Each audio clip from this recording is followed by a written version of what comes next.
Во пресред на предвремените парламентарни избори на 11 декември организираме вакви интервјуа во кои гостуваат актуелните политички представници на нашата македонска сцена. Денеска со мене во студиото е кандидатот за пратеник и носител на листа во изборната единица 5 од Коалицијата за подобра Македонија, предводена од ВМРО ДПМН Антонио Милошовски.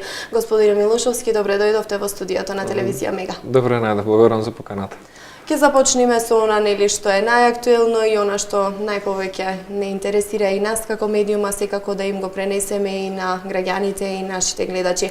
Граѓаните на Република Македонија на 11 декември ќе гласат на парламентарните избори. Што нуди вашата коалиција во својата програма? Нашата коалиција нуди една реална програма, заснована на досегашното искуство и она што го имаме постигнато како дела, пред се во областа на економијата, образование, здравство, инфраструктура, гасификација и се друго што може да биде од интерес на македонските граѓани. Имаме неколку капитални проекти кои што сметам дека се носечки во програмата. Првиот капитален проект е руралните развојни зони. Сакаме како политичка партија она што успеавме да го направиме за 10 години, а тоа е да отвориме нови 160.000 работни места.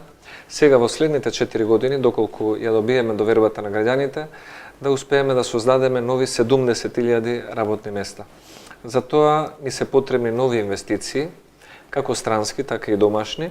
И овој проект Рурални развојни зони значи дека секој стопанственик, странски или домашен бизнесмен, кој што се одлучил да инвестира и да отвори некој погон за производство или во некои други области, а тоа да биде во помало населено место, село или рурална средина, државата да му даде поддршка од 20% од капиталната инвестиција, да го ослободи 10 години од данок на добивка, да не плаќа 10 години персонален данок на приход и да плаќа само половина во следните 10 години придонеси за здравствено и пензиско осигурување. И истовремено, ако вработи луѓе, кои до тогаш биле невработени, да му се даде по 2000 евра грант или по 4000 евра грант за некој вработен кој што бил предходен стечен работник од времето на транзицијата на СДСМ. Тоа значи дека ние ќе им дадеме стимулација на оние кои што имаат капитал и сакаат да го оплодат, да направат дополнителен приход, без разлика дали се наши или странски инвеститори, да го направат тоа во руралните средини, а со самото тоа да отворат нови работни места.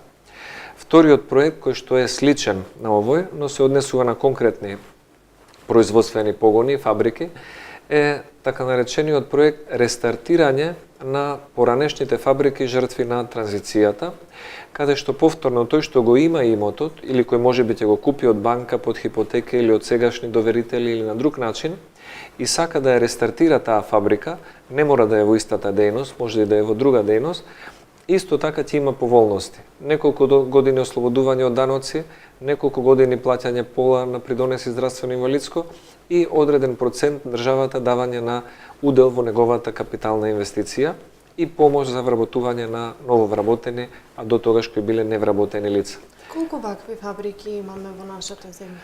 Во Република Македонија имаме, не знам, можеби некаде стотина фабрики, би рекол, кои што ја изгубија својата сила, производствена сила, капацитет, ноу-хау и технологија во времето од 92 би рекол до 98 година. Тој беше најсмртоносниот во наводници период за овие вакви фабрики. И сега на некои им се решени имотните односи, на некои не им се, некои се уште имаат опрема застарана, некои се целосно затворени, но сметаме дека сепак се места и плацеви и објекти кои што имале традиција, не само во производствена смисла, туку исто имале традиција и во околината, има одреден работен кадар кој што претходно бил ангажиран, има некој искуство и може да биде дополнително вклучен. И сметаме тука дека ќе можеме да најдеме како домашни, така и странски инвеститори, бидејќи многу од нив биле претходно заинтересирани за ваквите фабрики, но бидејќи биле доведени навистина на ниво на нефункционалност, оваа државна стимулација што сега ќе им ја понудиме, сметам дека ќе ги заинтересира да вложат повеќе. Какви резултати очекувате од изборите? Очекуваме повторно да бидеме победничка партија, според она што го имаме на терен како увид, средби со граѓани, посетување на населени места и претходно и пред да ги имаме изборната кампања и денес, гледаме дека има расположение, има доверба кај луѓето, дека се работело на еден добар начин кој што бил продуктивен и посебно кај оние луѓе кои што можат да направат споредба. Земјоделците може да направат споредба со денешните субвенции и 10 години претходно како биле маргинализирани. Пензионерите може да направат споредба со денешните покачувања на пензии и како во времето на СДСМ немале таква повластица. Здравствените работници може да направат споредба со купување на нова опрема, модернизирање на здравството и како било претходно. Студентите може да направат споредба. Во времето на СДСМ имавме 3,5 милиони евра давање за стипендии, ние како влада секогаш одделуваме по 11 милиони евра за стипендии, имаме исто и нови проекти за 100 најдобри студенти да бидат веднаш работени во државна служба и ред други области каде што гледаме дека луѓето нормално имаат потреби, има и нерешени проблеми, но го ценат она што е сработено и даваат една поддршка со обврска, она на што се обврзуваме сега да биде реализирано во иднина. И јас очекувам дека во петата изборна единица, Битола, Кичево, Охрид, Струга, Крушево, другите населени места, дека ќе имаме убедлива победа и на ниво на Република Македонија очекувам дека ќе можеме да стигнеме до бројката од 62 или 63 пратеници, која што е висока бројка, но ќе биде еден гарант за завршување на политичката криза. Но најмногу од се апелираме и до сите други политички чинители, се разбира и до нашите членови и активисти на терен, најмногу од се ни е важно овие избори да бидат без било какви обиди за насилство или без било какви инциденти.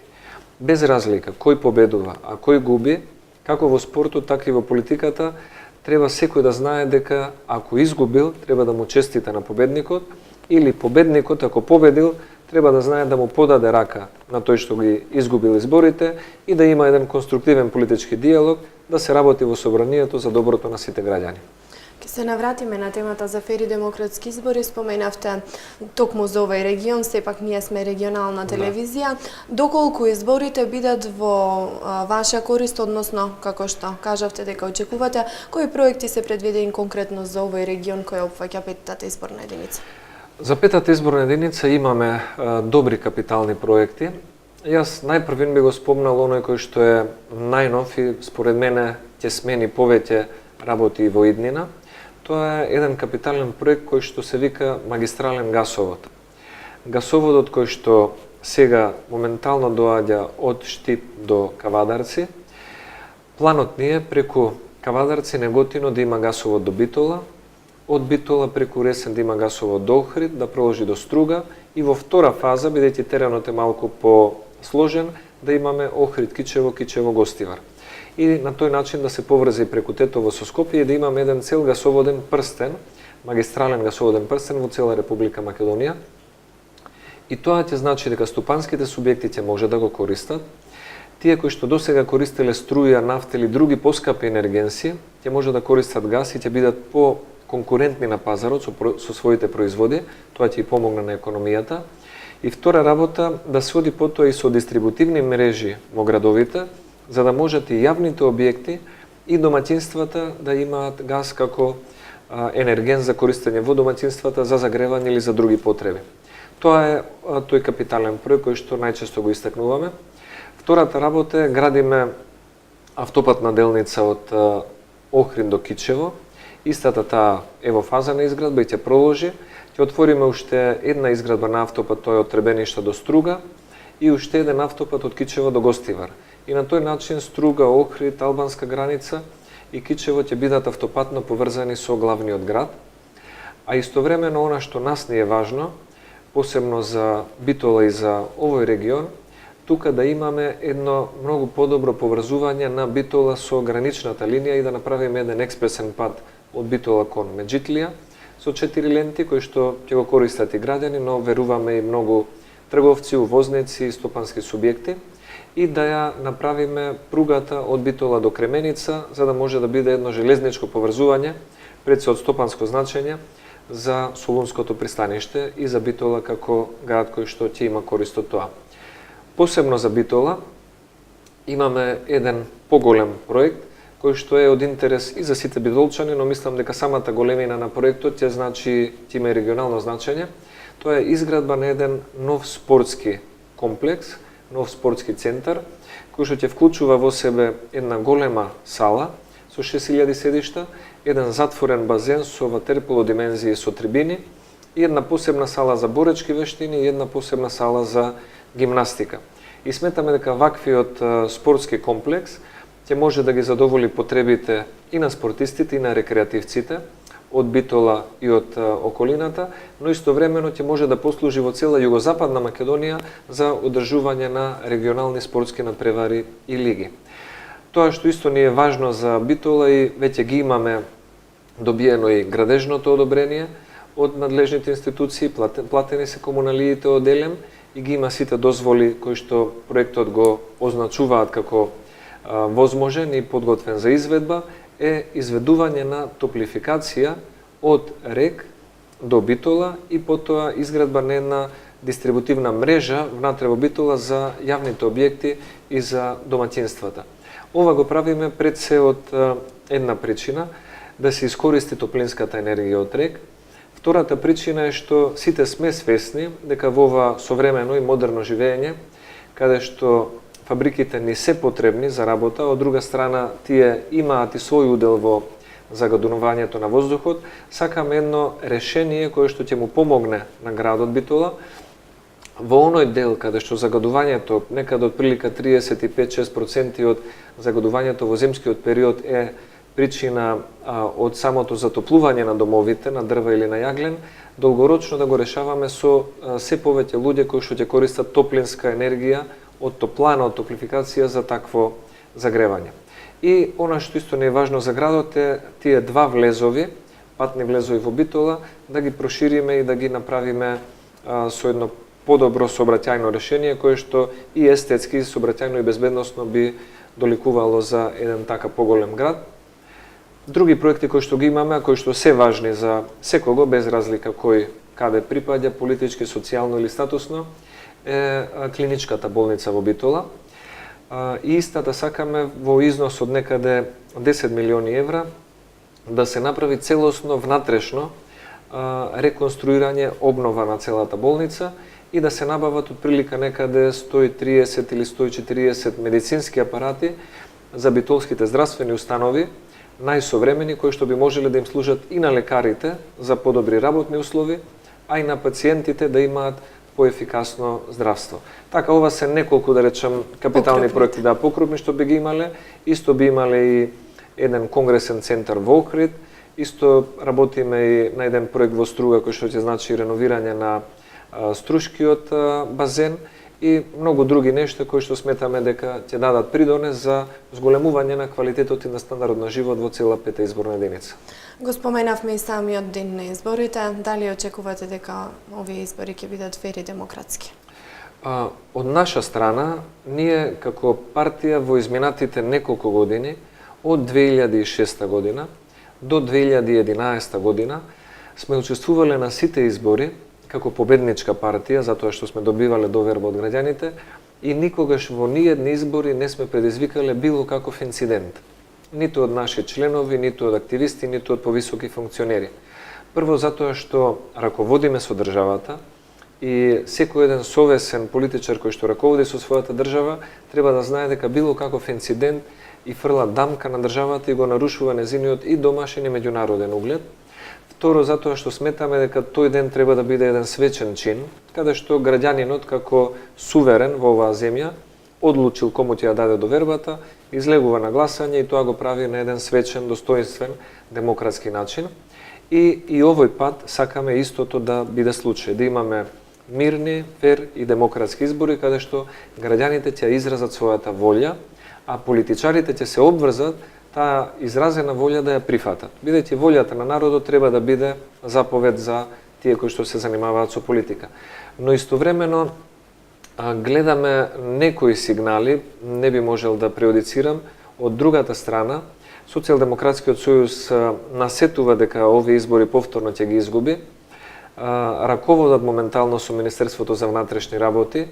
Има на неколку наврати некои, би рекол, контраверзни злоупотреби на сами структури во МВР и се надеваме дека ќе остане на тоа и дека нема да има понатамошни било какви злоупотреби на оваа институција или на некои други насилни групи кои потоа би добивале заштита од некои инструментализирани полициски лица за било какви инциденти што би ги предизвикале. Затоа што на Македонија доволно и беше политичка криза, 11 декември сите го очекуваме како ден на решение и завршница на таа криза. Токму тоа беше и моето следно прашање. Сметате ли дека овие избори кои ни предстојат еве за неколку денови ќе ја решат конечно политичката криза во земјава, која трае веќе 2,5 години и колку време после нив ќе и треба на Македонија да застане на стабилни носи? Па, мислам, за да дадем одговор на ова прашање, треба да видиме кои беа причините за политичката криза. Според мене, една од клучните причини за создавање на оваа политичка криза пред 2,5 години беше немањето на капацитет кај Заев како председател на СДСМ и раководството да ги признаат изборните резултати. Ние победивме 2014 година со 200.000 разлика. Ако некој победи со 1000 гласа разлика или 500 гласа разлика или 2000, тогаш може да се отвори дилема, сомневање, дали било или не било секако што треба, но кога ќе доживеете изборен пораз со 200.000 гласови, треба да го признаете тоа и да ја прифатите народната волја. И затоа мислам дека решението на оваа политичка криза ќе биде 11 декември, под услов Социјалдемократскиот сојуз, после сите испорачани и добиени од нивна страна барања, да биде доблесен и да ги признае изборните резултати во истиот момент кога ќе бидат објавени од Државната изборна комисија. Ништо повеќе не бараме од нив, освен да ги признаат изборните резултати. Бидејќи бараа Министерство за внатрешни работи, го добија, бараат труд и социјала, и тоа го имаат. Неколку заменици министри со право на вето, и тоа го има СДСМ, што не го добила ни една опозициона партија во Европа, бидејќи опозицијата не добива извршни функции. Бара Државна изборна комисија да се рекомпонира, СДСМ да има мнозинство, го имаат и тоа. Бара регулација на медиумите по нивен терк, и тоа го прифативме, иако не е наидеално решение, но навистина нема други изговори, бара фантомски гласачи. Пазаев тврдеше дека има 150.000 фантомски гласачи, Шеќеринска имаше некоја друга бројка, не беа координирани. Гледаме дека нема во избирачкиот список, има плюс 5.000 гласачи, но нема никакви фантомски гласачи. И затоа сметам дека нема веќе изговори зошто би ја држеле земјата во криза. Ние разбираме дека господинот Заев има можеби внатрешно партиска криза за својата позиција и дали тој ќе успее да остане председател на СДСМ откако би ги изгубил изборите, но таквата внатрепартиска криза или негова лична криза не би требало да биде причина за тој да создава државни политички кризи. И затоа ценам дека ако имаме добри избори, каде што ќе си имаме од сите страни обврска да ги признаеме резултатите, не би имале причина зошто да продолжуваме со криза, треба да составиме влада и овие програми што сме ги ветиле пред граѓаните да почнеме да ги реализираме. И јас ви благодарам за овој денешен разговор. Се надевам дека на гледачите успеавме да им представиме дел од она што го нудите во програмата Реално и се надевам дека ќе имаме фери демократски избори на 11 декември. Благодарам за поканата и поздрав за вашите гледачи. Почитувани гледачи, тука го завршуваме ова денешно интервју на телевизија Мега, каде во пресрет на предвремените парламентарни избори на 11 декември даваме простор и можност да се презентираат програмите на политичките партии и коалициите кои учествуваат на изборите кои ни предстоат. Ви благодарам за вниманието.